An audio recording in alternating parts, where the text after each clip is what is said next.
Почитувани, власта продолжува со безмилосното наградување на центарот на Скопје.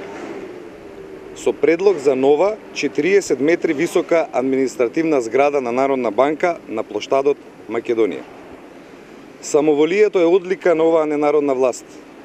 Скопје е веќе се, само не е град за кој сите сонуваме. Се претвори во кошмар благодарение на семејството кое го води градот и државата.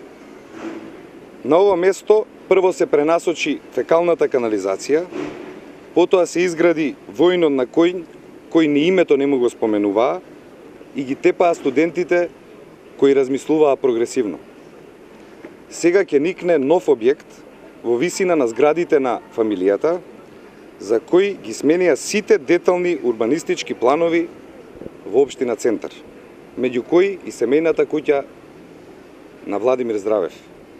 Заклучно, го сменија и генералниот урбанистички план, кој се уште е во нацрт. Со подигнување на десеткатницата, на единствениот останат отворен простор, скопјани ќе го изгубат централниот плоштад.